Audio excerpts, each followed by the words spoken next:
A federal judge has struck down as unconstitutional a 2023 Florida law that blocked gender-affirming care for transgender minors and severely restricted such treatment for adults. Senior Judge Robert Hinkle ruled Tuesday that the state went too far when it barred transgender minors from being prescribed puberty blockers and hormonal treatments with their parents' permission. He also stopped the state from requiring that transgender adults only receive treatment from a doctor and not from a registered nurse or other qualified medical practitioner, and he barred a ban on online treatment for transgender adults. Governor Ron DeSantis' office blasted the decision, calling it erroneous. He vowed to appeal.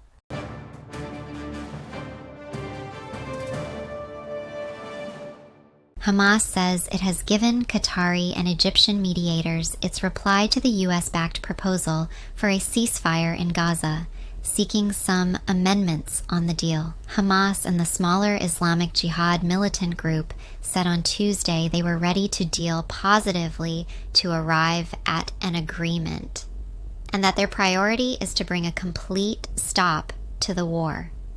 A senior Hamas official said they had submitted some remarks on the proposal to the mediators, but did not elaborate. The foreign ministries of Qatar and Egypt said in joint statement that mediators were examining the response. The White House national security spokesman says Washington also has Hamas's response and was evaluating it now.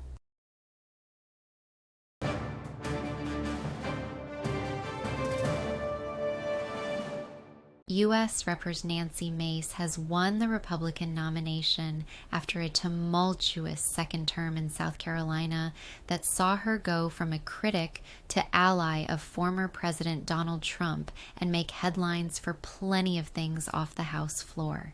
Mace defeated challengers Catherine Templeton and Bill Young on Tuesday. Another incumbent, Republican U.S. Representative William Timmons, won the 4th district nomination for his party in a tough fight. In the 3rd district, Trump-backed pastor Mark Burns will face Sherry Biggs, a nurse practitioner endorsed by Gov. Henry McMaster.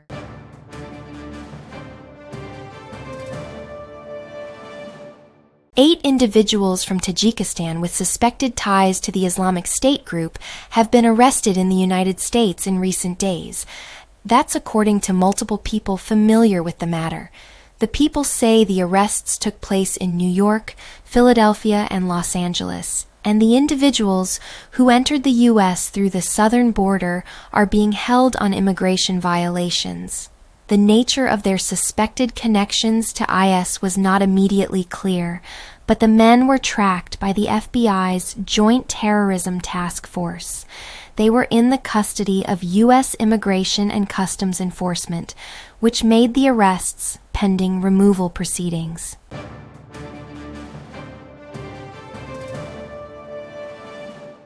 Atlanta police say one person has died after being shot on a commuter bus that then led officers on a wild chase into the suburbs with frightened passengers aboard. Television news footage showed the bus barreling along for miles in rush-hour traffic Tuesday afternoon, striking several vehicles. Police said officers initially responded to a report of gunfire on the bus and a possible hostage situation near downtown Atlanta, but the bus took off. Authorities say 17 people were on the bus, including the driver.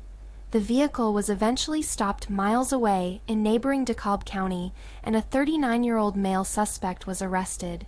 Authorities say an adult victim was found fatally shot on the bus when passengers were evacuated.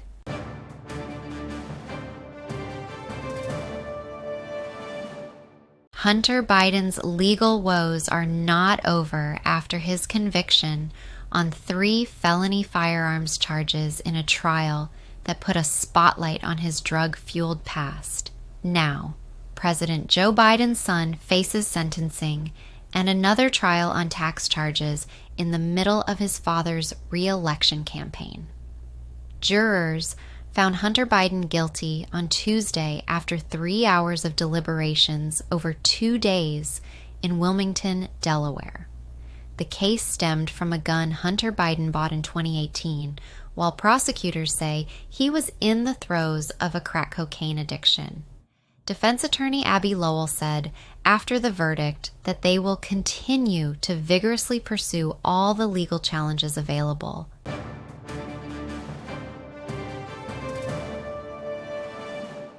Delegates to the Southern Baptist Convention annual meeting had voted overwhelmingly to boot a Virginia church from its ranks because of its declaration that it believes women can serve in any pastoral ministry.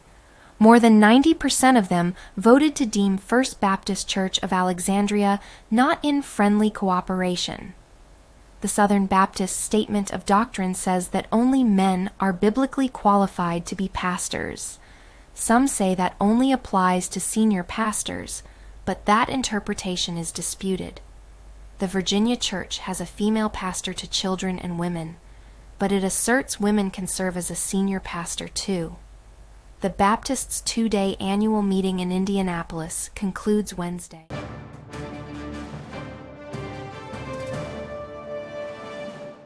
Mexican authorities are using a simple but harsh tactic to deal with migrants trying to get to the U.S. They're wearing them out until they give up. Mexico is driven by mounting pressure from the U.S. to block millions of people headed north, but the country doesn't have the funds to deport migrants. So instead, migrants are churning in limbo in Mexico. Authorities round them up across the country and dump them in southern Mexican cities of Villahermosa and Tapachula. Some migrants have been punted back as many as 6 times. A psychologist at the only migrant shelter in Villahermosa says, "Mexico is the wall."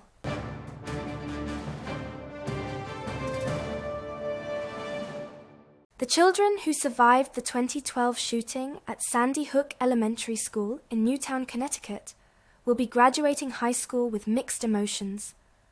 Although they're excited to go off to college or start a career, they say they're also sad that their classmates who were killed can't be with them to celebrate and live the rest of their lives. A gunman killed 20 first graders and 6 educators in the attack. About 60 members of that first grade class is set to graduate Wednesday from Newtown High School. The tragic attack has made many of the students into advocates against gun violence, and some plan to continue those efforts into adulthood. This has been Dunkley Now.